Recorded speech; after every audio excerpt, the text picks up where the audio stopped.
The House of Mumbi are speaking very loudly and very clearly.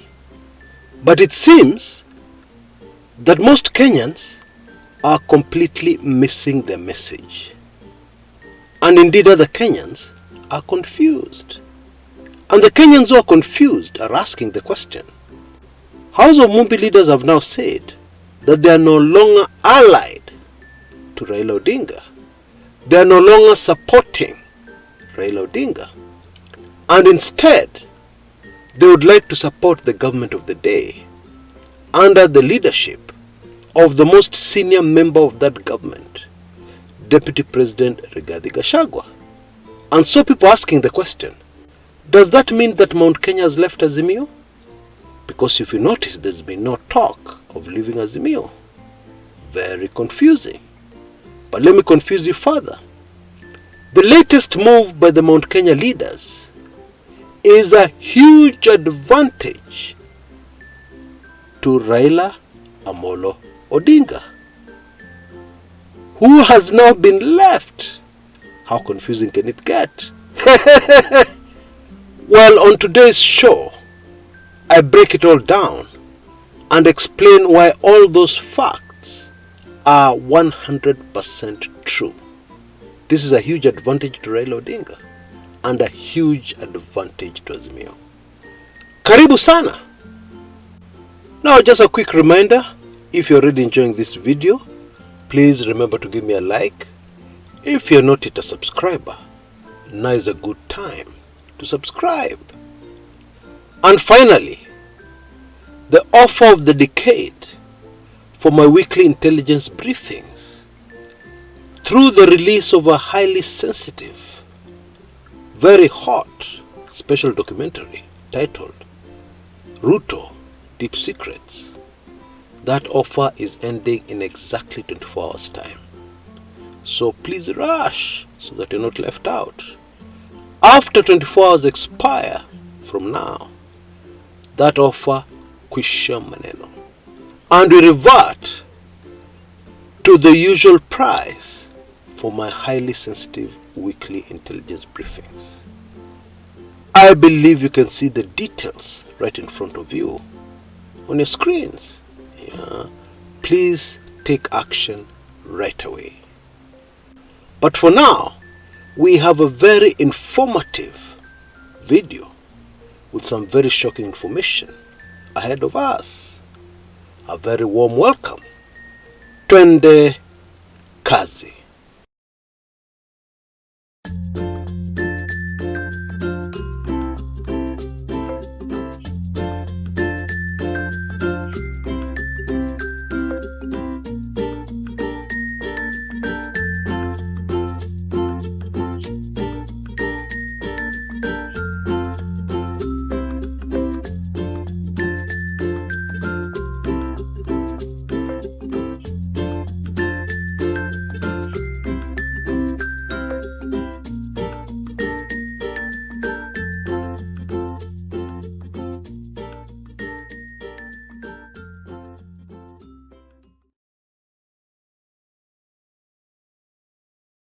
About 3 weeks ago, former President Uhuru Kenyatta went to Kenyatta Market in Bagathi in Nairobi to enjoy some nyama choma. And on his way out, a section of the traders at the Kenyatta Market made an attempt to speak to the former president. And Uhuru Kenyatta listened attentively. And those who were there say that they heard the former president saying, "My president is Raila Odinga." And then he got into his vehicle and drove off. Other eyewitnesses who were there say that the president said something else which they didn't catch before this last statement, which everybody caught. Everybody was there. Now what we need to note is what these traders were telling the former president. They were complaining. They were presenting the problems they are facing. And they were asking the former president to use his good office to intervene and find a way to help them. And this section of traders at the very famous market, Kenyatta Market, hailed from the house of Mumbi.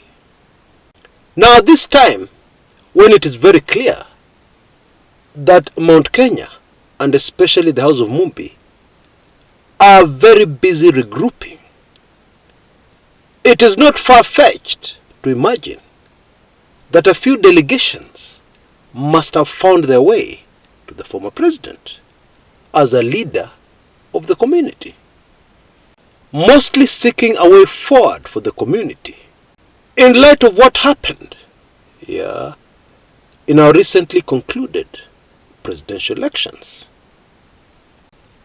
Now, the leaders who recently came out, the leaders from Mount Kenya, emphasized that they had consulted widely within the community, and therefore it's very difficult to imagine that this wide consultation excluded former President Uhuru Kenyatta. This is a very important point to note, because there are those who are trying to say that Azimio is now finished. Now, legally, Azimio remains a registered legal entity, which is a collection, a coalition of political parties. And the chairman of Azimio remains Uhuru Kenyatta. And the former president has said repeatedly his president is still Raila Odinga. But then this group of leaders from Mount Kenya have said that they have now cut ties with Raila Odinga. Very confusing.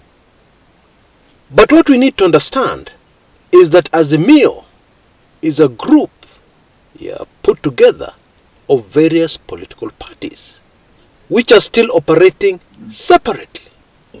And these political parties represent many communities from the country called Kenya. And all these communities are still making their own individual decisions separately. It doesn't mean that if a certain community comes out and makes a decision, it has left Azimio. No! Azimio is intact as far as numbers in both houses go. That is very important to grasp before we go into this very dramatic development. Maybe the most dramatic development we've had in a long time in our politics. Now, imagine a situation one day when you advise your son to do something, and then they do the opposite. And then they realize they made a mistake. They should have followed the instructions. They should have followed the advice. And then they come back to you. Are you going to chase them away and tell them, I told you so? Kuna jeuri wako. No, you're not going to tell them that. Instead, you're going to sit down with them and try to find a solution to the mess they've gotten themselves into, which they got themselves into, contrary to your very informed advice. And so, to put it very clearly, what has happened here is that the house of Mumbi has regrouped and decided to speak with one voice because they strengthen unity. What that means is that the house of Mumbi is in Azimio, the house of Mumbi is in UDA and Kenya Kwanza. But they will all come together to make a decision, even if it is contrary, the opposite, of the particular side of the political divide that they belong to.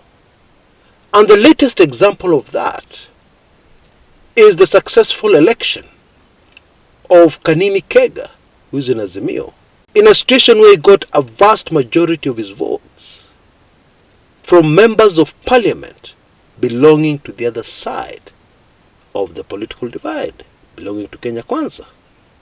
And of course, these legislators had already received the instructions from Kenya Kwanza. But then, the instructions they took more seriously were the instructions in favor of the House of Mumbi community. And that's what happened in that case. And therefore, going forward, we should expect more of this. In fact, we should expect this to happen every time a major decision needs to be made that touches or affects the House of Mumbi. Now, in my opinion, wait for this one, this is nothing short of a political coup. Oh yes. Yes, the community will be making decisions which favor the community, but, and this is very important, most of those decisions will definitely go against Kenya Kwanza. Let me explain why. Those who are following closely will remember that it was said that the community feels that other communities in the country have abandoned them. And really what has happened is that those other communities in Kenya seem to be against the House of Mumbi. And therefore these leaders want to correct that situation. Now it should be crystal clear that there's no way they're going to correct that situation by supporting most of the decisions of UDA and Kenya Kwanza. Why? They will not correct the situation by supporting the decisions of UDA and Kenya Kwanza, for the simple reason that those decisions will more often than not, indeed almost all the time, go against what the other communities outside UDA and Kenya Kwanza want. It's as simple as that. Remember, many people are hurting after the presidential elections. Who are these people who are hurting? Those who are supporters of Azimio. Which communities are represented in Azimio? Just answer that question and you'll fully understand what I'm trying to say. And so, you will now understand why this latest regrouping of the House of Mumbi is in favor of Azimio and Raila Odinga. I'm sure now you understand why this latest regrouping of the House of Mumbi is in favor of Azimio and Raila Odinga, although it looks like it is against Raila Odinga. Now it is also true that the major thing that was said is that that group of leaders from Mount Kenya is cutting links with Raila Odinga. Now this is a strategic move because remember, they're trying to bring the community together. And therefore there are those within the community who do not want to support Raila Odinga as an individual. But they have no problem supporting a decision of the Jubilee Party which is within Azimio. I hope you get what I'm driving at. But there's something else much more important that happens. That now that these leaders have cut links with the individual Raila Odinga. And the leaders told us very clearly what this is. Because they said they now want to work with the government of the day. What did they mean? They meant that they're now going to negotiate with the government of the day. What that means, please be patient so that we fully understand this. It may be a bit complex.